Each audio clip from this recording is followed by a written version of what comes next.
أعوذ بالله من الشيطان الرجيم. بسم الله الرحمن الرحيم.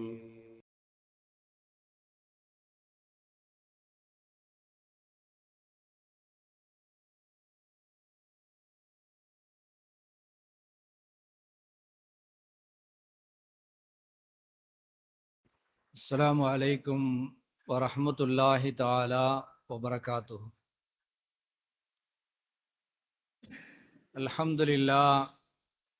அல்ஹம்துலில்லாஹி நஹ்மதுஹு வனஸ்தாயினுஹு வனஸ்தக்ஃபிருஹு வனுஅ்மினு பிஹி வனதவக்கலு அலைஹி வனஊது பில்லாஹி மின் ஷுரூரி அன்ஃபுஸினா வமின் ஸய்யிஆத்தி அஅமாலினா. மன் யஹ்திஹில்லாஹு ஃபலா முதில்ல லஹு ومن يضلله فلا هادي له. أشهد أن لا إله إلا الله وحده لا شريك له وأشهد أن محمدا عبده ورسوله صلى الله عليه وسلم. أما بعد، فقد قال الله تعالى في كلامه القديم والفرقان المجيد: أعوذ بالله من الشيطان الرجيم. بسم الله الرحمن الرحيم. قل إن صلاتي ونسكي ومحياي ومماتي لله رب العالمين. صدق الله العلي العظيم وصدق رسوله النبي الكريم ونحن على ذلك من الشاهدين والشاكرين والحمد لله رب العالمين.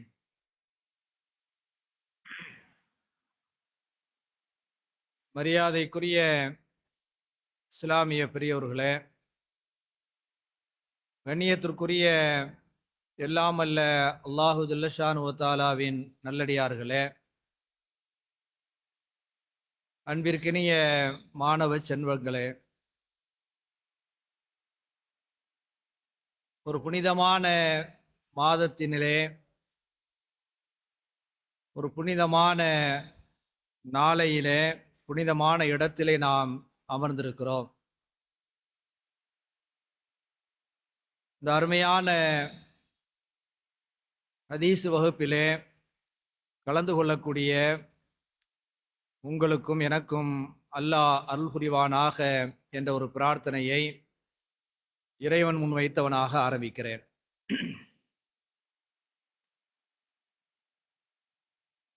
ஒரு முக்கியமான, நமக்கு நன்கு அறிமுகமான ஒரு நபி மொழி, அதனுடைய அர்த்தம், அதனுடைய விளக்கம், இதே போல நாம் அதிலிருந்து பெற வேண்டிய பாடங்கள், படிப்பினைகளை உங்களோடு நான் பகிர்ந்து கொள்ள இருக்கிறேன். அந்த அறிமுகமான நபி மொழி என்னவென்று சொன்னால், இன்னமல் அமாலு பின்னியாத் என்று சொல்லப்படக்கூடிய மிக பிரபல்யமான ஒரு ஹதீஸ். இந்த பயான துவங்குறதுக்கு முன்னாடி ஒரு சின்ன கேள்வி. இந்த இன்னமல் அமாலு பின்னியாத் அப்படிங்கிறதுக்கு என்ன அர்த்தம்? எப்படி? நல்லா சத்தமா சொல்லுங்க. இங்க வாங்க.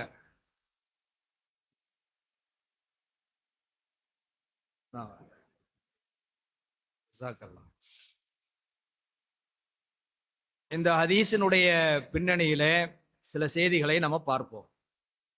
நபிகள் நாயகம் ஸல்லல்லாஹு அலைஹி வஸல்லம் அவர்கள் குறிப்பிட்டிருக்கிறார்கள், இன்னமல் அமாலு பின்னியாத்.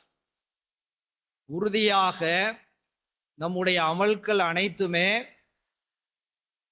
நம்முடைய நீயத்து இருக்குதா இல்லையா, எண்ணங்கள் இருக்கா இல்லையா, அந்த எண்ணத்தில் இருக்கக்கூடிய அந்த தூய்மை, உள தூய்மையின் அடிப்படையில் தான் அல்லாஹ்விடத்தினுடைய அங்கீகாரம் பெறுகின்றது, நன்மையை பெற்று தருகிறது என்று பெருமானார் ஸல்லல்லாஹு அலைஹி வஸல்லம் அவர்கள் குறிப்பிட்டு விட்டு அதற்கு அடுத்தபடியாகவும் திரும்ப குறிப்பிடுகிறார்கள், வ இன்னமா லிகுல்லி இம்ரிஇம் மானவா. ஒவ்வொரு மனுஷனுக்குமே அவன் என்ன நினைக்கிறானோ அதுதான் அவனுக்கு கிடைக்கும். மீண்டும் அந்த ஹதீஸை ரசூல் ஸல்லல்லாஹு அலைஹி வஸல்லம் அவர்கள் தொடர்கிறார்கள். ஃபமன் கானத்து ஹிஜ்ரத்துஹு இலல்லாஹி வ ரசூலிஹி ஃப ஹிஜ்ரத்துஹு இலல்லாஹி வ ரசூலிஹி. ஒரு மனிதன் செய்யக்கூடிய ஹிஜ்ரத் இருக்குதா இல்லையா, இஸ்லாத்திற்காக வேண்டி ஒரு நாட்டை விட்டு இன்னொரு நாட்டை துறந்து செல்லக்கூடிய அந்த ஹிஜ்ரத் வந்து அல்லாஹ்வுக்காக வேண்டியும் அல்லாஹ்வுடைய திருத்தூதருக்காக வேண்டியும் ரெண்டு பேருடைய திருப்தியை பொருத்தத்தை பெறுவதற்காக வேண்டி அமைந்தது என்று சொன்னால் அது அவனுக்கு கிடைக்கும். ஆனால் அதே சமயத்தினாலே ஒமன் கானத்து ஹிஜ்ரத்துஹு லிதுன்யா, இந்த உலகத்திலே கிடைக்கக்கூடிய சில லாபங்கள், யுசீபுஹா, அதை அடையணும் அப்படிங்கிறதுக்காக வேண்டி ஒரு மனிதன் அதை செய்தான் என்று சொன்னால் அதையும் அவன் அடைந்து கொள்வான். அவ் இம்ராத்தின் யுன்கிஹுஹா, ஒரு பெண்ணை மணமுடிக்கணும் அப்படிங்கிற ஒரு நோக்கத்தினால அவன் அந்த ஹிஜ்ரத்தை மேற்கொண்டான் என்று சொன்னால் அந்த பெண்ணை அவன் என்ன செய்வான், மணமுடித்துக் கொள்வான் என்று சொல்லிவிட்டு அந்த ஹதீஸை முடிக்கிற சமயத்திலையும் ரசூல் ஸல்லல்லாஹு அலைஹி வஸல்லம் மீண்டும் சொல்கிறார்கள், ஃபஹிஜ்ரத்துஹு இலா மா ஹாஜர இலை. ஒவ்வொரு மனுஷனும் அவன் என்ன நோக்கத்துக்காக வேண்டி ஹிஜ்ரத்து செய்தானோ அதை அவன் அடைந்து கொள்வான் என்று பெருமானார் ஸல்லல்லாஹு அலைஹி வஸல்லம் அவர்கள் சொல்லக்கூடிய இந்த ஹதீஸ் புகாரி முஸ்லிம்ல என்ன செய்கிறது, பதிவு செய்யப்பட்டிருக்கிறது. பொதுவாக இந்த ஹதீஸினுடைய முக்கியத்துவத்தை நாம வழங்கி கொள்ள கடமைப்பட்டிருக்கிறோம். நம்ம கேட்ட உடனே அந்த பையன் என்ன செஞ்சுட்டான், அந்த ஹதீஸ் என்ன, அதுக்கு என்ன அர்த்தம் அப்படிங்கிறத அழகான முறையில் சொல்லிட்டானா இல்லையா. அப்ப அந்த வகையில இந்த ஹதீஸ் வந்து நம்ம இடத்துல வந்து இஸ்லாமிய இடத்துல வந்து மிக முக்கியமான ஒரு அம்சம். அதனுடைய முக்கியத்துவத்தை இன்னும் கூடுதலாக நாம் தெரிந்து கொள்ள வேண்டும் என்று சொன்னால், சிஹா சித்தா என்று சொல்லப்படக்கூடிய 6 சரியான ஆதாரபூர்வமான நபிமொழி நூல்கள் இருக்கா இல்லையா, இந்த எல்லா நூல்களிலுமே இந்த ஹதீஸ் என்ன செய்கிறது, இடம் பெற்று இருக்கிறது. இது அல்லாமல் அந்த 6 சஹி கிதாபுகளிலே மிக பிரபலியமான மிகச் சிறப்பு வாய்ந்த புகாரி இருக்குதா இல்லையா, அந்த புகாரி ஹதீஸ்ல அந்த நூலில் முதல் ஹதீஸாக என்ன செய்கிறது, பதிவு செய்யப்பட்டிருக்கிறது. இது அல்லாம மிக முக்கியமான மிகச்சிறந்த ஒரு அறிஞரான இமாம் நவவி ரஹ்மத்துல்லாஹி அவர்கள் எழுதியிருக்கக்கூடிய ரியாலு சாலிஹின் என்று சொல்லப்படக்கூடிய பிரபலியமான ஒரு ஹதீஸினுடைய முதல் ஹதீஸாகவும் என்ன செய்கிறது, இது பதிவு செய்யப்பட்டிருக்கிறது. அப்ப அந்த வகையில இந்த ஹதீஸினுடைய முக்கியத்துவத்தை நாம் என்ன செய்யணும், விளங்கிக் கொள்ள கடமைப்பட்டிருக்கிறோம். அடுத்ததாக நாம தெரிந்து கொள்ளக்கூடிய ஒரு விஷயம் என்னன்னு சொன்னா, பொதுவாக குர்ஆனுடைய வசனங்களுக்கு சபபு நுசூல் இருக்கிறது, அது இறங்கிய வரலாற்று பின்னணி அப்படின்னு சொல்லுவாங்க. இதே மாதிரி சில ஹதீஸுகளுக்கும் வரலாற்று பின்னணி இருக்கிறது. இந்த ஹதீஸினுடைய வரலாற்று பின்னணி தெரிஞ்சவங்க யாரா இருந்தா கை தூக்குங்க. இது லுஹருடைய நேரம், அசதியா இருக்கக்கூடிய நேரம், நானே பேசிக்கிட்டு இருக்க முடியாது, நீங்களும் என்ன செய்யணும், கொஞ்சம் பேசணும். இந்த ஹதீஸ் ரசூல் ஸல்லல்லாஹு அலைஹி வஸல்லம் சொன்னதற்கான அந்த வரலாற்று பின்னணி என்ன? நான் வந்து அந்த ஆரம்பத்தில் உள்ள ஹதீஸை மட்டும் சொல்லலை, வார்த்தையை மட்டும் சொல்லலை, அதனுடைய முழு விவரத்தையும் நினைஞ்சிருக்கிறேன், நம்ம சொல்லி இருக்கிறோம். அப்ப அந்த அடிப்படையில் இது எப்போது சொல்லப்பட்டது, எந்த நேரத்தில் சொல்லப்பட்டது அப்படிங்கிற வரலாற்று பின்னணி உங்களுக்கு தெரிந்தாக இருக்க வேண்டும். அதுல குறிப்பாக காயல்பட்டின மக்கள் மார்க்க விஷயத்துல ரொம்ப மேன்மையானவங்கிற வகையில் நம்ம கேள்விப்பட்டிருக்கிறோம். இந்த வரலாற்று பின்னணி என்ன சொல்லுங்க பார்க்கலாம். நாங்க அப்பப்ப கேட்போம், அப்பப்ப மறந்துடுவோம். நாங்க அப்பப்ப நல்லா கேட்போம், ஆனா நினைஞ்சிருவோம், மறந்துடுவோம். இருந்தாலும் மறதி அவ்வளவு நாசி அவ்வளவு நாஸ், முதல் மனிதரே முதல் மறதியாளர். அதாவது எப்போது இறங்கப்பட்டது என்று சொன்னால், இந்த மக்காவிலிருந்து மதீனாவுக்கு ரசூல் ஸல்லல்லாஹு அலைஹி வஸல்லம் ஹிஜ்ரத் போனாங்களா இல்லையா, அங்க இஸ்லாத்தை பின்பற்ற முடியல, அதனால என்ன செய்றாங்க, மதீனாவுக்கு ஹிஜ்ரத்துக்கு போறாங்க. அப்படி போற சமயத்தினால ஒவ்வொரு ஆட்களும் ஒவ்வொரு விதமான ஒரு எண்ணத்தோட என்ன செய்றாங்க, போறாங்க. ஆனா அல்லாஹ்வுடைய ரசூலுடைய திருப்தியை பெறணும் அப்படிங்கிறதுக்காக வேண்டித்தான் நிறைய சஹாபாக்கள் நினைஞ்சாங்க, போனாங்க. ஆனா அதுல ஒரு முஹாஜிர், மக்காவில இருந்து மதீனாவுக்கு செல்லக்கூடிய ஒரு முஹாஜிர், மதீனாவுல இவர் விரும்பக்கூடிய ஒரு பெண், அந்த பெண்ணுக்கு பேரு வந்து உம்மு கைஸ். அந்த பெண்ணுக்கு பேர் என்னவரு, உம்மு கைஸ். அந்த பெண்ணை வந்து இவர் விரும்பிக்கிட்டு இருந்தார். இப்ப நம்ம அங்க போனா அந்த பெண்ணை என்ன செய்யலாம், கல்யாணம் முடிச்சிடலாம் அப்படிங்கிற ஒரு நோக்கத்துல என்ன செய்யறாரு, அவர் அங்க போறாரு. அப்படி போற சமயத்துல தான் ரசூல் ஸல்லல்லாஹு அலைஹி வஸல்லம் என்ன செய்றாங்க, இந்த ஹதீஸை சொல்றாங்க. ஒவ்வொரு மனுஷனும் என்ன நோக்கத்துக்காக வேண்டி, அல்லாஹ்வுக்காக வேண்டியும் ரசூலுக்காக வேண்டியும் அவர் போனா அதனுடைய நன்மையை அவர் பெற்றுக்கொள்வார். ஏதாவது உலகாதாய நோக்கத்தை அடையணுங்கிறதுக்காக வேண்டி போனா அதையும் அவர் என்ன செய்வாரு, பெற்றுக்கொள்வார். ஒரு பெண்ணை கல்யாணம் முடிக்கணும் அப்படிங்கிற நோக்கத்துல போனா அந்த நன்மை தான் அவருக்கு கிடைக்கும், அல்லாஹ்விடத்துல எந்த நன்மையும் கிடைக்காது அப்படிங்கிற வகையில ரசூல் ஸல்லல்லாஹு அலைஹி வஸல்லம் சொன்னதாக நாம என்ன செய்றோம், நம்ம பார்க்கிறோம். ஆக அரபு ஹதீஸ், அதனுடைய அர்த்தம், அதனுடைய முக்கியத்துவம், அதனுடைய வரலாற்று பின்னணி நினைச்சிட்டோம், நம்ம படிச்சிட்டோம். இப்ப இது சம்பந்தமாக அறிஞர்கள் சொல்லியிருக்கக்கூடிய சில விளக்கங்களை நாம் எண்ணி பார்க்க கடமைப்பட்டிருக்கிறோம். இமாம் பைஹக்கி ரஹ்மத்துல்லாஹி அவர்கள் சொல்றாங்க, நாம இந்த உலகத்துல செய்யக்கூடிய அமல்கள் இருக்கா இல்லையா, நல்லறங்கள் இருக்கா இல்லையா, அது 3 வகையாக இருக்கிறது. எத்தனை வகையா இருக்குது பேசுங்க, எத்தனை வகையா இருக்குது? 3 வகையாக இருக்கிறது. உள்ளம் சம்பந்தப்பட்ட அமல்கள், உள்ளம் சம்பந்தப்பட்ட அமல்கள். 2வது நாவு சம்பந்தப்பட்ட அமல்கள். 3வதாக தலையிலிருந்து கால் வரைக்கும் உண்டான உறுப்புகள் சம்பந்தப்பட்ட அமல்கள். இப்படி 3 வகையான வகையில அல்லாஹ் இந்த அமல்களை நமக்கு நினைச்சிருக்கிறான், கொடுத்திருக்கிறான். இதுல உள்ளத்தினுடைய அமல் இருக்கா இல்லையா, நம்முடைய உடல் உறுப்புகள் சம்பந்தப்பட்ட அமல்கள்லாம் தொழுகையில நம்ம குனிகிறோம், நிமிர்றோம், இதெல்லாம் நமக்கு தெரிஞ்சிடும். இப்ப உள்ளத்தினுடைய அமல்கள் எது அப்படிங்கிற வகையில நாம யோசித்து பார்த்தோம் என்று சொன்னால் அதுதான் நியத். இன்னொரு வகையில நம்ம சொல்வதான்னு சொன்னா இஹ்லாஸ் என்று சொல்லப்படக்கூடிய அந்த உள தூய்மை தான் உள்ளத்தினுடைய அமலாக இருக்கிறது என்று இமாம் பைஹக்கி ரஹ்மத்துல்லாஹி அவர்கள் நினைச்சாங்க, சொல்றாங்க. ஆக இந்த ஹதீஸினுடைய கருத்து என்னன்னு சொன்னா, நம்முடைய சொல்லாக இருக்கட்டும் அல்லது செயலாக இருக்கட்டும், மறைவான விஷயங்களாக இருக்கட்டும் அல்லது வெளிப்படையான விஷயங்களாக இருக்கட்டும், எல்லாமே யாருக்காக வேண்டி இருக்க வேண்டும், அல்லாஹ்வுக்காக வேண்டி இருக்க வேண்டும். அல்லாஹ்வுடைய திருப்தியை பெறனுக்காக வேண்டி என்ன செய்யணும், இருக்கணும். அவனுடைய பொருத்தத்தை பெறணுங்கிறதுக்காக வேண்டி இருக்கணும். வேற எந்த உலகாதாய நோக்கமும் என்ன செய்யக்கூடாது, இருக்கக்கூடாது. அப்படி இருந்தால் அதற்கு நன்மை இல்லை.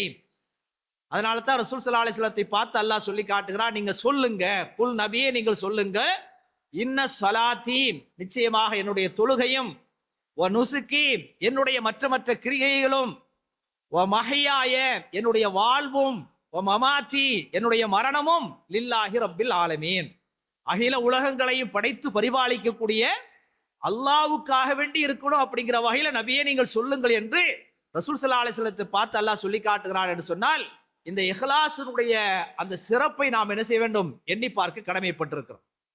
அடுத்ததாக நாம தெரிந்து கொள்ளக்கூடிய ஒரு விஷயம், சொல்லக்கூடிய விஷயங்கள்லாம் நீங்கள் எல்லாம் அவ்வப்போது அறிஞர் பெருமக்கள் வாயிலாக கேள்விப்பட்டிருப்பீர்கள். நான் என்னுடைய பாணியில உங்களுக்கு என்ன செய்கிறேன், அதை விளக்குகிறேன். அதிலிருந்து நாம என்ன செய்யணும், பாடம் பெறணும், படிப்பினை பெறணும், நம்முடைய வாழ்க்கையில நாம என்ன செய்யணும், கொண்டு வரணும். ஏதோ இந்த லுகர் நேரத்துல மிஸ்காத்து என்ற வகையில ஹதீஸ் வகுப்பு நடக்கிறது, இரவு நேரத்துல ஒரு 3/4 மணி நேரம் நடக்கிறது, ஏதோ கேட்டோம் போனோம் அப்படிங்கிற மாதிரி இல்லாம இந்த ரமலான் மாதத்துல கேட்கப்படக்கூடிய அந்த வார்த்தைகள் மூலமாக நம்முடைய வாழ்க்கை என்ன செய்ய வேண்டும், மாற வேண்டும். ஆக இஹ்லாஸை பற்றி நாம என்ன செய்யறோம், இன்னைக்கு பேச இருக்கிறோம். இந்த இஹ்லாஸ்ங்கிற வகையில நாம யோசித்து பார்க்கிற பொழுது நம்முடைய எண்ணம் என்ன செய்யணும், தூய்மையாக இருக்கணும். அப்படி எண்ணம் தூய்மையாக இருந்தது என்று சொன்னால், நாம செய்யக்கூடிய அந்த அமல்களுடைய விஷயத்தினால நம்முடைய உள்ளத்தில் இருக்கக்கூடிய அந்த எண்ணம் இருக்குதா இல்லையா, அது சுத்தமாக அல்லாஹ்வுக்காக வேண்டி அப்படிங்கிற வகையில இருக்கும் என்று சொன்னால், என்னவெல்லாம் கிடைக்கும் அப்படிங்கிற விஷயத்தை குர்ஆன் ஹதீஸினுடைய அடிப்படையில இப்போது உங்களுக்கு முன்னாடி நாம என்ன செய்யறோம், வரிசைப்படுத்த ஆரம்பிக்கிறோம். முதலாவது விஷயம், நம்முடைய எண்ணம் தூய்மையாக இருக்கும் என்று சொன்னால், நாம் இஹ்லாஸோடு இந்த உலகத்திலே செயல்பட்டோம் என்று சொன்னால், ஒரு காரியத்தை நாம் செய்ய வேண்டிய அவசியம் இல்லை, நினைத்தாலே நன்மை கிடைக்கும். நினைத்தாலே என்ன செய்யும், நன்மை கிடைக்கும். ஒரு விஷயமா நீங்க கேட்டுட்டே வரணும். கடைசியில் என்ன செய்யுது, கேள்வி இருக்குது. அந்த கேள்விக்கு என்ன செய்யுது, ஒரு அழகான இவர்கள் தான் ஈமானிய பெண்கள் அப்படிங்கிற வகையில ஒரு பரிசு என்ன செய்யறது இருக்குது. அதாவது இஹ்லாஸினுடைய சிறப்பம்சங்களை என்ன செய்யறோம், இன்னைக்கு நம்ம பார்க்க இருக்கிறோம். முதலாவது என்னன்னு சொன்னா, இஹ்லாஸ் இருக்கும் என்று சொன்னால், நாம ஒரு காரியத்தை செய்யாவிட்டாலும் கூட அதுக்கு நினைத்தாலே நன்மை கிடைக்கும். இது ரசூல் ஸல்லல்லாஹு அலைஹி வஸல்லம் சொல்லி இருக்கிறாங்க. ஒரு மனுஷன் தீமையை செய்யறதுக்கு முயற்சி செய்யறான், அவனுடைய மனசுல என்ன செய்யறான், மனசுல நினைக்கிறான் ஒரு தீமையை செய்யணும். இப்ப ரமலானுடைய காலகட்டம், கையில நம்ம ஸ்மார்ட் போன்லாம் நிறைய வச்சிருக்கிறோம், ஒரு ஆபாசமான படத்தை பார்க்கணும் அப்படிங்கிற வகையில ஒரு தீமையை செய்யறதுக்கு ஒரு ஆளுன்னு நினைக்கிறார். ஆனா அதை என்ன செய்யல. அப்படி செய்யாவிட்டால் அல்லாஹ் என்ன செய்ய மாட்டான், அதை எழுத மாட்டான். எப்போ செய்யறானோ அப்போதான் ஒரு தீமை தான் அல்லாஹ் என்ன செய்வான், எழுதுவான். ஆனா ரசூல் ஸல்லல்லாஹு அலைஹி வஸல்லம் சொல்றாங்க, ஒரு மனிதன் நன்மையான காரியத்தை உளப்பூர்வமான முறையில் அல்லாஹ்வுக்காக செய்யணுங்கிற வகையில அவன் மனசுல நினைத்து விட்டாலே அவனுக்கு ஒரு நன்மை எழுதப்பட்டு விடுது. அதை செஞ்சிட்டா எத்தனை நன்மை? அதை செஞ்சிட்டா 10 நன்மை அல்லாஹ் அனுப்பிச்சான். 70ஆக ரசூல் ஸல்லல்லாஹு அலைஹி வஸல்லம் அனுப்பிச்சாங்க சொல்றாங்க. இதுக்கு இன்னொரு விஷயத்தை சொல்றாங்க, விளங்குறதுக்காண்டி சொல்றாங்க. ஒரு ஆளு அறிவு கொடுக்கப்பட்ட ஒரு ஆள் இருக்கிறார். இதே மாதிரி செல்வம் கொடுக்கப்பட்ட ஒரு ஆள் இருக்கிறார். ஒரு ஆள் அறிவாளி, இன்னொரு ஆள் பணக்காரர். மார்க்க அறிஞர், இன்னொரு ஆள் என்ன செய்யுது, நல்ல ஒரு கொடைவல்லன். இந்த 2 பேரும் என்ன செய்றாங்க, தங்களுக்கு கொடுக்கப்பட்ட அறிவை வைத்து நிறைய நல்ல செயல்படுறாங்க, மார்க்க சேவைகளை பண்றாங்க. பணக்காரர் என்ன செய்றாரு, நல்ல தான தர்மங்களை என்ன செய்றாரு, செய்யறாரு. இப்படி 2 பேரை இன்னொரு ஆள் என்ன செய்றாரு, பார்க்கிறார். பார்த்துட்டு அவர் கொஞ்சம் ஏழ்மையா இருக்கிறார், அறிவில்லாதவரா இருக்கிறார். அல்லாஹ் இந்த அறிவாளியை போன்று எனக்கு மார்க்க அறிவை கொடுத்திருந்தால், அல்லாஹ் இந்த செல்வந்தரை போன்று எனக்கு செல்வத்தை கொடுத்திருந்தால், நான் அதை நல்ல காரியங்கள்ல பயன்படுத்தியிருப்பேன், அறிவை கற்றுக் கொடுத்திருப்பேன், தான தர்மங்கள் செய்திருப்பேன் அப்படிங்கிற வகையில அவர் மனசுல நினைத்தார் என்று சொன்னால், அந்த செஞ்ச ஆட்கள் இருக்கிறாங்களா இல்லையா, அவங்களுடைய நன்மையும் இவங்களுடைய நன்மையும் சமமாகி விடுகிறது. அவர்கள் அறிவை வைத்து பணத்தை வைத்து அந்த காரியத்தை செஞ்சிருக்கிறாங்க. ஆனா இவர் என்ன இல்ல, அறிவும் இல்ல செல்வமும் இல்ல, ஆனா உள்ளத்துல நினைச்சாரு, இப்படி கொடுத்திருந்தால் அல்லாஹ்வுடைய விஷயத்துல நான் இப்படி செஞ்சிருப்பேன்னு சொல்லி நினைத்தார் என்று சொன்னால் 2 பேருமே அந்த நன்மையில ஈக்குவல் சமமாக ஆகிவிடுகிறார்கள் என்று நபி ஸல்லல்லாஹு அலைஹி வஸல்லம் சொல்லி காட்டிருக்கிறார்கள். இதையே இன்னும் கொஞ்சம் விளக்கம் பண்ற வகையில ஒரு வரலாற்று நிகழ்ச்சியை ரசூல் ஸல்லல்லாஹு அலைஹி வஸல்லம் நினைச்சாங்க, குறிப்பிடுறாங்க.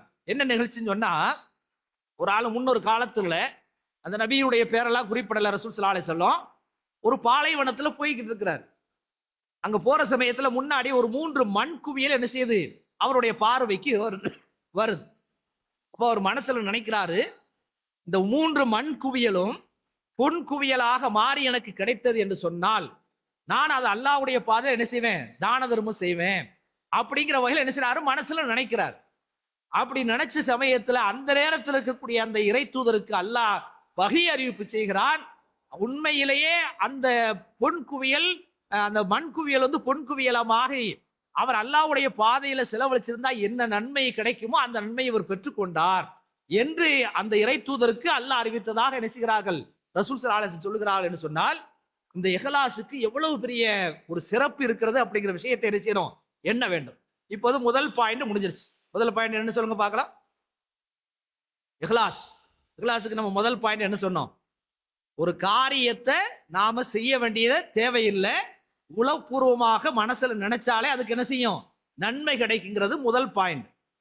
2வது, நாம இஹ்லாஸோடு செயல்பட்டோம் என்று சொன்னால் சின்ன செயலுக்கும் கூட பெரிய அளவுக்கு அல்லாஹ் நன்மையை கொடுப்பான்.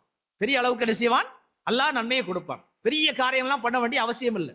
ஒரு சின்ன காரியத்தை பண்ணாலும் கூட உளப்பூர்வமாக அல்லாஹ்வுக்காக வேண்டி, அல்லாஹ்வுடைய தூதருடைய திருப்பொருத்தத்தை பெறணுங்கிறதுக்காக வேண்டி நாம் செஞ்சோம் சொன்னா அல்லாஹ் என்ன செய்யறான், அந்த சின்ன அளவுக்கு நன்மை இல்லை, பெரிய அளவுக்கு நன்மையை கொடுக்கிறான்.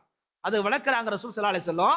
ஹாக்கிம் என்று சொல்லப்படக்கூடிய அந்த நபி மொழியில் உள்ள பதிவு செய்யப்பட்டிருக்கிறீங்களாம், கேள்விப்பட்டிருப்பீங்க. ஒரு மனுஷன் உகது மலை அளவுக்கு என்ன செய்யறான், தான தர்மம் செய்யறான். உகது மலைக்கு அளவுக்கு என்ன செய்யறான், தான தர்மம் செய்யறான். ஆனா அதுல என்ன இல்ல, இஹ்லாஸ் இல்லை. அப்படி இஹ்லாஸ் இல்லை என்று சொன்னால் சாதாரண ஒரு பேரித்தம்பள துண்டுக்கு கிடைக்கக்கூடிய அந்த நன்மை கூட அவனுக்கு என்ன செய்யாது, கிடைக்காது. ஆனா அதே சமயத்தில் அவன் என்ன செய்யறான், உளப்பூர்வமாக உகது மலை அளவு அல்ல, ஒரு சாதாரண பேரித்தம்பள துண்டு அளவுக்கு அவன் செய்தான் என்று சொன்னால் அதை அல்லாஹ் என்ன செய்கிறான், உகது மலை அளவுக்கு பெரிய அளவுக்கு நன்மையாக கொடுக்கிறான் என்று நபிகள் நாயகம் ஸல்லல்லாஹு அலைஹி வஸல்லம் சொல்லி காட்டிருக்கிறார்கள். ஆக குறைவான செயலே ஒரு நிரப்பமான நன்மையை பெற்றுத்தரக்கூடிய வகையில இந்த இஹ்லாஸுக்கு அல்லாஹ் என்ன செய்கிறான், வைத்திருக்கிறான். இது 2வது பாயிண்ட். எல்லா பாயிண்டையும் நீங்க கேட்டுக்கிட்டே வரணும். கடைசியில் என்ன செய்யற மொத்தமா சொல்றவங்களுக்கு ஒரு புக் என்ன செய்யுது, பரிசு இருக்கு. அடுத்து 3வதாக இந்த இஹ்லாஸுக்கு கிடைக்கக்கூடிய ஒரு சிறப்பு என்னன்னு சொன்னா, நான் சொல்றதுல உங்களுக்கு விளங்குதா, பிள்ளைங்களுக்கு விளங்குதா? இதுவரைக்கும் இந்த பிள்ளைங்களை யாரையும் உட்கார வைக்கல, அல்லாஹ்வுடைய கிருபையினால இந்த பிள்ளைகளை உட்கார வச்சிருக்க ரொம்ப சந்தோஷமா இருக்கு. இந்த வரக்கூடிய சமூகத்தை சந்ததியை ஒரு சிறப்பான ஒரு சமுதாயமாக உருவாக்கணும் அப்படிங்கிறதுக்காக வேண்டி இந்த ஏற்பாடு பண்ணிருக்கிறீங்க. நீங்களும் ஆர்வத்தோட நினைச்சிருக்கிறீங்க, உட்கார்ந்து கேட்கறீங்க. நான் சொல்றது விளங்குதா விளங்கலையா? உங்க உஸ்தாது பாடம் நடத்துற மாதிரி நூஹ் அலிம் சையனுடைய எனக்கு சீனியர் அவங்க நடத்துற மாதிரி இருக்குதா? இருக்குதா? சரி. இப்ப மூணாவது விஷயம் என்னன்னா, இஹ்லாஸ் சரியாக இருக்கும் என்று சொன்னால், இஹ்லாஸ் உளம் சரியாக இருக்கும் என்று சொன்னால், உலகியல் சம்பந்தப்பட்ட விஷயங்கள் கூட இபாதத்தாக மாறிவிடும். உலகியல் சம்பந்தப்பட்ட விஷயங்கள் கூட இபாதத்தாக மாறிவிடும். ஆனா அதே சமயத்துல நம்முடைய இஹ்லாஸ் சரியில்லை என்று சொன்னால், வழிபாடு கூட பாவமாக மாறிவிடும். வழிபாடு கூட என்ன செஞ்சிடும்? பாவமாக மாறிவிடும். அது யாராவது விளக்க முடியுமா? அதுக்கு யாராவது விளக்க முடியுமா?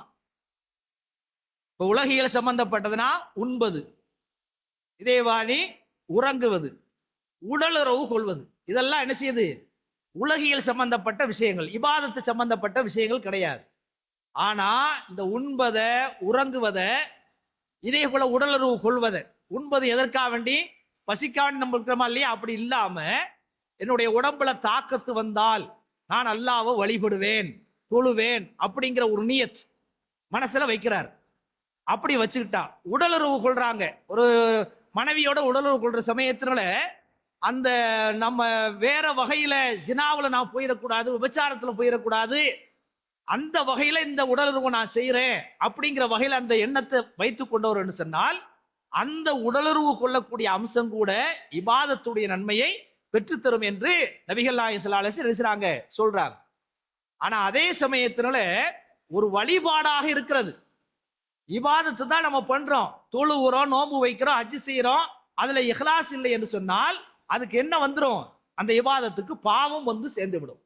அதுக்கு நாம தெரிந்த ஒரு சூரா அரையத்தல்லது என்று சொல்லப்படக்கூடிய அந்த சூறாவுல அல்லாஹ் சொல்லி காட்டுகிறான், ஃபவைலுல் லில் முஸல்லீன், தொழுகையாளிகளுக்கு கேடுதான் உண்டாகும், தொழுகையாளுக்கு நாசம் உண்டாகட்டும். தொழுகையாளுக்கு என்ன உண்டாகணும்? மகிமை உண்டாகணும். ஆனா அங்க என்ன செய்யறான் அல்லாஹ்? ஃபவைலுல் லில் முஸல்லீன், தொழுகையாளிகளுக்கு கேடு உண்டாகட்டும். அந்த தொழுகையாளிகள் எப்படிப்பட்டவர்கள்? அல்லதீனஹும் யுராஊன, அடுத்தவங்களுக்கு காட்டுறதுக்காக வேண்டி நான் தொழுகையாளி, நான் நோம்பாளி அப்படிங்கிறதுக்காக வேண்டி நினைச்சாங்க. அவங்க தொழுதாங்கன்னு சொன்னா அந்த தொழுகைக்கு என்னதான் கிடைக்கும்? வயல் என்று சொல்லப்படக்கூடிய நரக ஓடை கிடைக்கும் என்பதாக அல்லாஹ் நினைச்சுகிறான், சொல்லி காட்டுகிறான். ஆக அந்த அடிப்படையில, இந்த எண்ணத்தின் அடிப்படையில உலகியல் அம்சங்கள் கூட இபாதத்தாக மாறிவிடுகிறது. ஆனால் அந்த இஹ்லாஸ் சரியில்லை என்று சொன்னால் இபாதத்துகள் கூட பாவமாக என்ன செய்கிறது? மாறி விடுகிறது. இப்போ ஒரு சின்ன விளங்குறதுக்காக என்னுடைய ஹஸரத் சொல்லுவாங்க, இதுக்கு முன்னாடி நான் சொல்லியிருக்கிறேன் இல்லையா தெரியல, நாம ஒரு வீடு கட்டுறோங்க. அப்படி வீடு கட்டுற சமயத்துல இந்த ஜன்னல் இதெல்லாம் நிறைய வச்சிருக்கிறதுனால காற்றோட்டம் இருக்குது. எதுக்காண்டி வைக்கிறோம்? இந்த காற்றோட்டம் வர்றதுக்காக நம்ம என்ன செய்ய வைக்கிறோம். பெரும்பகுதி நாமனுடைய நியத் என்னதுங்க? இந்த வெளியில காற்றோட்டம் வரணும் அப்படிங்கிறதுக்காக ஜன்னல்கள் வைக்கிறோம். ஆனா என்னுடைய ஹஸரத் சொல்லுவாங்க, அப்படி வைக்கிற சமயத்தினால பக்கத்துல அல்லது தூரத்துல ஒரு பள்ளிவாசல் இருக்கிறது, 5 நேரம் தொழுகையினுடைய பாங்கு ஒலி கேட்கணும், கேட்டு நான் பள்ளிவாசலுக்கு போகணும் அப்படிங்கிற ஒரு நோக்கத்தையும் சேர்த்து வைத்து விட்டார் என்று சொன்னால் காற்றுக்கு காற்றும் கிடைக்கும், நன்மையும் என்ன செஞ்சிடும்? கிடைச்சிரும் சொல்லி என்னுடைய ஹஸரத் என்ன செய்வாங்க? ஒரு விளக்கத்தை சொல்லுவாங்க. இன்னொரு விளக்கத்தை நான் ஒரு பொதுவான பத்திரிகையில நம்ம படிச்சேன். ஒரு இடத்துல ஒரு கட்டடம் நடந்து கொண்டிருக்கிறது, ஒரு கட்டட வேலை என்ன செய்யுது? நடந்து கொண்டிருக்கிறது. அங்க ஒரு 3 கட்டட தொழிலாளிகள் வேலை பார்த்துக்கிட்டு இருக்கிறாங்க. கட்டடம் நடந்துகிட்டு இருக்கிறது, 3 கட்டட தொழிலாளி என்ன செய்றாங்க? வேலை பார்த்துக்கிட்டு இருக்கிறாங்க. அப்போ ஒரு ஆள்கிட்ட போய் ஒரு ஆள் கேட்கிறாரு, நீ என்னப்பா செஞ்சுக்கிட்டு இருக்கிற? சொல்லும் போது அவர் சொல்றாரு, இந்த செங்கல்லாம் எடுத்து அடுக்கி வச்சுக்கிட்டு இருக்கிறேன் அப்படின்னு நினைச்சாரு. சாதாரணமா சொல்றாரு, சாதாரணமா நினைச்சாரு சொல்றாரு. 2வது தொழிலாளிகிட்ட கேட்கிறாங்க, நீ என்னப்பா செய்யறன்னு சொல்லி கேட்கிற சமயத்துல அவன் சொல்றான், எனக்கு இப்ப காலையில இருந்து ஆரம்பிச்சு சாயந்தரம் வரைக்கும் நான் வேலை பார்த்தா எனக்கு இவ்வளவு கூலி தருவாங்க, அதுக்காக நான் வேலை பார்த்துக்கிட்டு இருக்கிறேன் அப்படின்னு நினைச்சான். 2வது அந்த கட்டட தொழிலாளி சொல்றோம். 3வது ஒரு ஆள் நினைச்சாங்க, நம்ம ஒரு மாதிரி, உங்க பேர் என்ன வருமா? உங்க பேர் என்ன வரும்? உங்களை தான் கேட்கிறேன், இந்த வெள்ளைக்காரரை கேட்கிறேன். நூஹ் நவாப், அவரை மாதிரி ஒரு தொழிலாளி. அவர்கிட்ட போய் கேட்கிறான், என்னப்பா நீ செய்யறேன்னு சொல்ற போது அவர் சொல்றாரு, இங்கே ஒரு மதரசா, ஒரு பள்ளிக்கூடம் உருவாகி கொண்டிருக்கிறது, அதற்கான பங்களிப்பை நான் வழங்கி கொண்டிருக்கிறேன், அதற்கான பங்களிப்பை நான் நினைக்கிறேன் வழங்கி கொண்டிருக்கிறேன் நினைச்சார் சொல்றாரு. இந்த 3 கட்டட தொழிலாளர் யார் ரொம்ப சிறப்பான ஆள்? யாரு? அவங்க பேரை சொல்லுங்களேன். 3வது ஆள் சொல்ல, அவங்க பேரை சொல்லுங்க. அவர் வரணும், அந்த மாதிரி வரணுமா இல்லையா? அதுக்காண்டி நான் சொல்றேன், வரக்கூடிய சந்தோதி அந்த மாதிரி வரணும். அதுக்காண்டி இவங்கெல்லாம் குறை சொல்லல, எல்லாரும் அந்த மாதிரியான உள்ள விஷயத்தான். முதல்ல உள்ள ஆளு சாதாரண ஒரு ஆளு, 2வது கூலிக்காண்டி மாரடிக்கிறவன், இந்த மூன்றாவது ஆள் வந்து ஒரு மிகப்பெரிய அளவுக்கு மனசுல ஒரு எண்ணத்தை வச்சிருக்கிறான். அதாவது கூலி மட்டும் கிடையாது, இதுக்கான பங்களிப்பை நான் வழங்கி கொண்டிருக்கிறேன் அப்படி சொல்றதுனால கூலி இல்லாம போயிருமா? கூலியும் கிடைச்சிரும், அதே சமயத்தில் நன்மையும் கிடைச்சிரும். ஆக நம்முடைய அந்த எண்ணத்தை நாம சரியாக வைத்துக் கொண்டோம் என்று சொன்னால் உலகியல் அம்சங்களும் இபாதத்தாக மாறிவிடும். அதே சமயத்தில் எண்ணம் சரியாகவில்லை என்று சொன்னால் இபாதத்து கூட நெஞ்சிரும் பாவமாக மாறிவிடும். எத்தனை பாயிண்ட் சொல்லியிருக்கிறேன்? 3 பாயிண்ட். அடுத்து வந்துங்க, சில நேரங்கள்ல இந்த இஹ்லாஸுக்கு கிடைக்கக்கூடிய அந்த சிறப்பை அந்த ஹதீஸினுடைய அடிப்படை நம்ம வந்து கிடைக்கிறோம். சில நேரத்துல உள்ளூர்ல இருக்கிற சமயத்துல வளமையாக சில காரியங்களை நம்ம பண்ணிக்கிட்டு இருப்போம். வளமையாக என்ன செய்வோம்? சில காரியங்களை, சில ஔராதுகளை, இபாதத்துக்கெல்லாம் பண்ணிக்கிட்டு இருப்போம். ஆனா பயணத்துல போகும்போது என்ன செய்ய முடியாது, அதை நம்ம பண்ண முடியாது. இதே மாதிரி சாதாரணமாக ஆரோக்கியமா இருக்கிற சமயத்துல சில வழிபாடுகளை நம்ம என்ன செய்வோம்? பண்ணிக்கிட்டு இருப்போம்.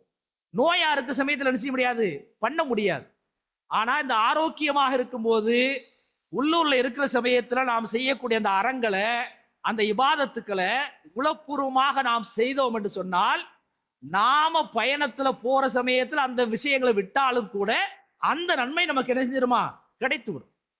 ஆரோக்கியமா இருக்கிற சமயத்தில் நாம செய்யக்கூடிய அந்த விஷயங்களை நோயில நாம செய்யாவிட்டாலும் கூட இஹ்லாஸோடு முறையில் அந்த காரியங்களை நாம் செய்தோம் என்று சொன்னால் அந்த காரியத்தை நோயுடைய காலத்தில் நம்ம செய்யாவிட்டாலும் கூட அந்த நன்மையை அல்லாஹ் நமக்கு கொடுப்பதாக ரசூல் ஸல்லல்லாஹு அலைஹி வஸல்லம் நினைச்சாங்க, நமக்கு சொல்லி காட்டியிருக்கிறாங்க. இது 4வது விஷயம். அடுத்து வந்து உள்ள ஒரு விஷயம் என்னன்னு சொன்னா, சாதாரணமாக மனசுல சில ஆசைகள் இருக்கும். ஒரு காரியத்தை பண்ணணும் அப்படிங்கிற வகையில ஆசை இருக்கும். ஆனா அதை செய்ய முடியாத அளவுக்கு சில தடங்கள் என்ன செய்யும்? தடைகள் வந்து சேர்ந்துடும். அப்படி இருந்தாலும் கூட உள்ளத்துல இஹ்லாஸை பொறுத்து அல்லாஹ் என்ன செய்வான்? அதுக்கு கூலியை கொடுப்பான். அப்படிங்கிறதுக்கு ரசூலுல்லாஹ்வுடைய வாழ்க்கையில நமக்கு தெரிஞ்ச வகையில ஒரு சம்பவம் என்ன செய்யுது? நடந்திருக்கு. ஒரு சமயத்துல ரசூல் ஸல்லல்லாஹு அலைஹி வஸல்லம் நினைச்சாங்க, மக்காவுல இருந்து மதீனாவுல இருந்து யுத்த காலத்துக்கு போறாங்க. அந்த யுத்த காலத்துல கடுமையான முறையில போராடுறாங்க. எதிரிகளோட என்ன செய்றாங்க? கடுமையான முறையில சண்டை பிடிக்கிறாங்க.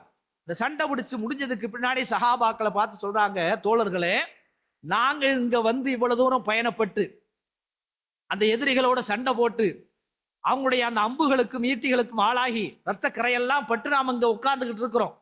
ஆனா இதே சமயத்துல மதீனாவுல வந்து சில தோழர்கள் இருக்கிறாங்க, அவங்க இந்த பயணப்பட்டு வரவும் இல்லை, எதிரிகளோட சண்டை பிடிக்கவும் இல்லை, காயம் ஏற்படவும் இல்லை, உயிர் சேதம் ஏற்படவும் இல்லை.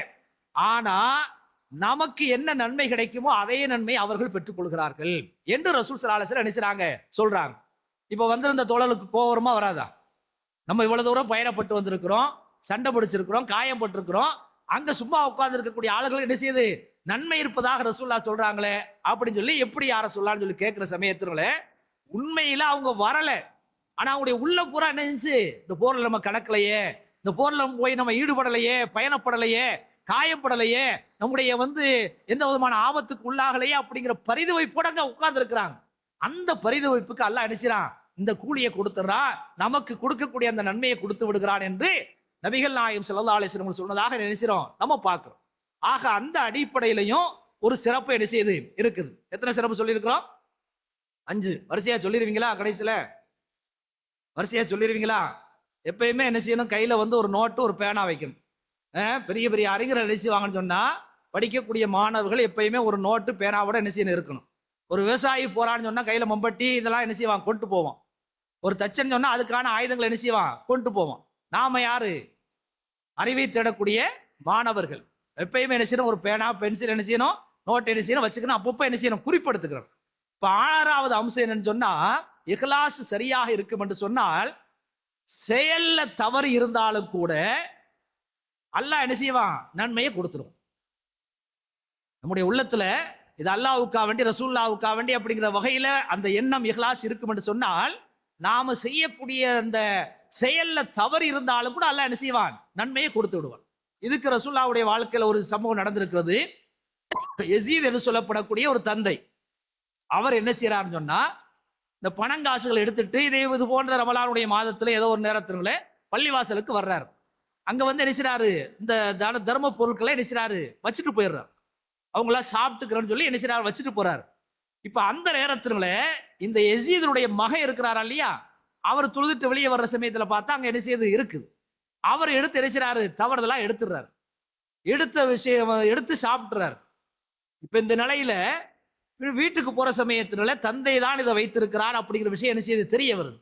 ஆகா, தந்தை வந்து ஒரு பெரிய செல்வந்தரா இருக்கிறாரு, அவர் வச்சுட்டு போனதை வந்து நம்ம எடுத்துட்டோமே அப்படிங்கிற வகையில ஒரு பரிதவிப்பு ஏற்பட்டு ரசூல்லாட்ட என்ன செய்றாங்க, 2 பேரும் வர்றாங்க.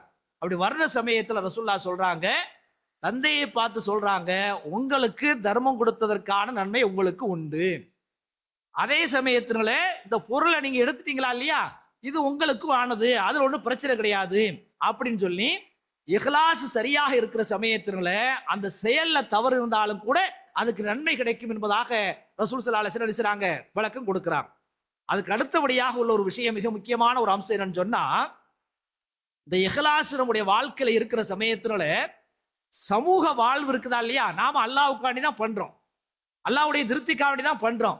ஆனா அந்த திருப்திக்காக பண்ணக்கூடிய அந்த இஹ்லாஸுக்கு வந்து இந்த சமூக வாழ்க்கையில கூட அல்லாஹ் என்ன செய்வான், ஒரு நன்மையை கொடுப்பான் அப்படிங்கிற வகையில ஒரு குர்ஆன் ஹதீஸ் என்ன செய்கிறது, இருக்கிறது. என்ன ஹதீஸ்னு சொன்னா, இந்த கணவன் மனைவிக்கு இடையில பிணக்கு ஏற்படுதா இல்லையா, சண்டை சச்சரவு ஏற்படுது. அப்படி சண்டை ஏற்படக்கூடிய நேரத்தில் எப்படி நடந்துக்கிறங்கிற விஷயத்தை அல்லாஹ் குர்ஆன்ல சொல்லி காட்டுறா. வ இன் ஹிஃப்தும் ஷிகாக பைனிஹிமா, இந்த கணவனுக்கும் மனைவிக்கு மத்தியில ஒரு தகராறு ஏற்பட்டு பிரிவினை ஏற்பட்டுருமோ அப்படிங்கிற வகையில நீங்கள் பயந்தீர்கள் என்று சொன்னால், நீங்கள் பயந்தீர்கள் என்று சொன்னால், ஃபபஅசு ஹக்கமம் மின் அஹ்லிஹி வ ஹக்கமம் மின் அஹ்லிஹா, இந்த கணவனுடைய குடும்பத்திலிருந்து ஒரு சில ஆட்களை கூப்பிட்டுக்கங்க, சில நடுவர்களை கூப்பிட்டுக்கங்க, மனைவியுடைய புறத்திலிருந்து சில நடுவர்களை என்ன செய்யுங்க, கூப்பிட்டுக்கங்க. அப்படி கூப்பிடுற சமயத்தில் நிறைய பேர் என்ன செய்வாங்க, கண்டாண்ட ஆட்களை கூப்பிட்டு மேலும் பிணக்க உருவாக்கிறாங்க. அப்படியான ஆட்கள் என்ன செய்யக்கூடாது, ஒரு நீதியான நியாயமாக பேசக்கூடிய இணக்கத்தை உருவாக்கக்கூடிய அமைப்பில் இருக்கக்கூடிய நடுவர்கள் என்ன செய்யணும், இந்த கணவனுடைய தரப்புலையும் மனைவியுடைய தரப்புல என்ன செய்யுங்க, கூப்பிட்டுக்கங்க. அப்படி கூப்பிட்டு யுரீதா இஸ்லாஹன், அவங்க 2 பேரும் என்ன செய்றாங்க, 2 தரப்பு நடுவர் என்ன செய்றாங்க, உள்ள தளவுல ஒரு இஹ்லாஸான முறையில 2 பேருக்கு மத்தியில ஒரு நல்ல இணக்கம் ஏற்பட்டணும் அப்படின்னு அவங்க நாடினால் யுவஃபிகில்லாஹு பைனஹுமா, அல்லாஹ் என்ன செய்வான், அந்த 2 பேருடைய உள்ளத்தில் ஏற்படக்கூடிய அந்த உள தூய்மை இருக்கா இல்லையா, அந்த இஹ்லாஸ் இருக்கா இல்லையா, அந்த இஹ்லாஸின் அடிப்படையில் அல்லாஹ் வந்து ஒரு தௌஃபீக் செஞ்சு 2 பேரையும் இணைச்சு வச்சிடுவான் என்று அல்லாஹ் என்ன செய்கிறான், குர்ஆன்ல சொல்லி காட்டுகிறான் என்று சொன்னால், அப்ப அந்த இஹ்லாஸுக்கு வந்து உளப்பூர்வமாக செயல்படக்கூடிய நேரத்தினால சமூக வாழ்விலும் என்ன செய்கிறது, நமக்கு நன்மை கிடைக்கிறது அப்படிங்கிற விஷயத்தை என்ன செய்றோம், நாம புரிந்து கொண்டோம்.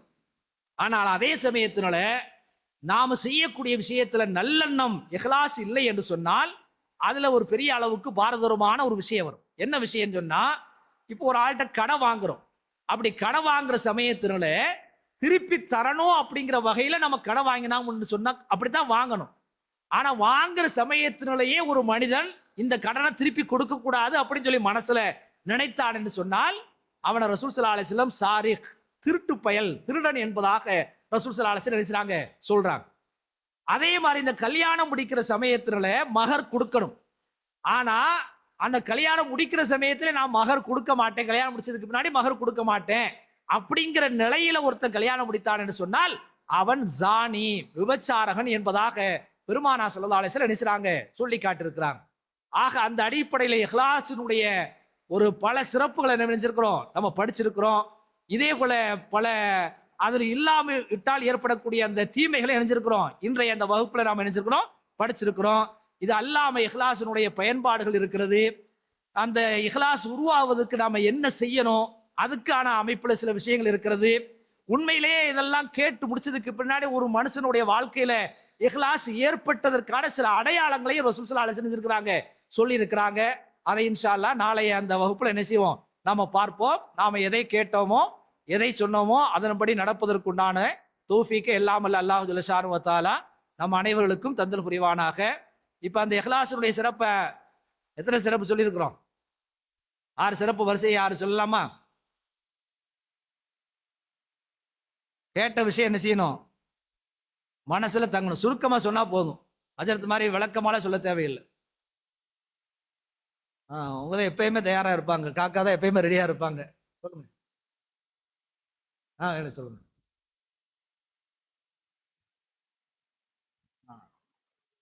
சரி,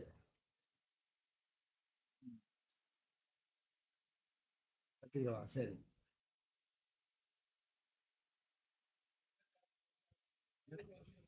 ஆ இன்ஷா அல்லாஹ். கடைசி 3 பாயிண்ட் தான் வந்தீங்களா? மற்ற 4 பாயிண்ட் யார் சொல்றீங்க?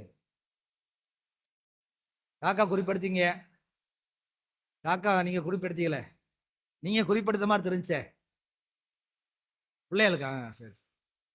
வேற வேற சிறப்புகள் வரிசையா கேளுங்க.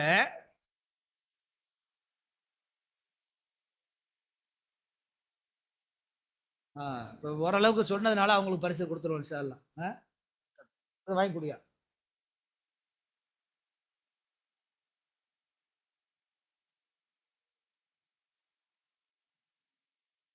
அதாவது நினைத்தாலே நன்மை ஒன்று.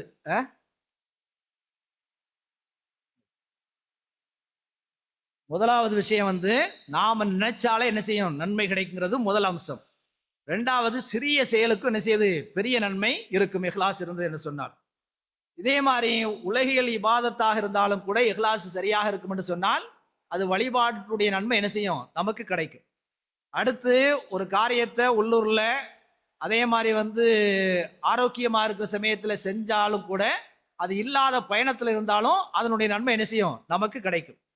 இதே போல அவங்க காக்கா சொன்ன மாதிரி மனசுல ஆசை இருந்து சில தடைகள் இருந்தாலும் அல்லாஹ் என்ன செய்வான், அந்த நன்மையை கொடுத்துருவான். இதே மாதிரி செயல்ல தவறு இருந்தாலும் என்ன செய்வான், அல்லாஹ் நன்மையை கொடுப்பான். சமூக வாழ்வில் எல்லாம் என்ன செய்வான், நன்மையை கொடுப்பான். இப்படிங்கிற வகையில ஒரு 7 சிறப்புகளை நம்ம நினைச்சிருக்கிறோம். நிறைய சிறப்புகள் இருக்கிறது, இருந்தாலும் கூட மனசுல புரியுறதுக்காக வேண்டி இந்த 7 சிறப்புகளை நம்ம நினைச்சிருக்கிறோம், சொல்லி இருக்கிறோம். அந்த அடிப்படையில் இஹ்லாஸோடு செயல்படக்கூடிய ஒரு நல்ல மக்களாக அல்லாஹு ஜல்ல ஷானு வ தஆலா உங்களையும் என்னையும் ஆக்கில் புரிவானாக. வாஹிர் தாவானா அல்ஹம்துலில்லாஹி ரப்பில் ஆலமீன். அஸ்ஸலாமு அலைக்கும்.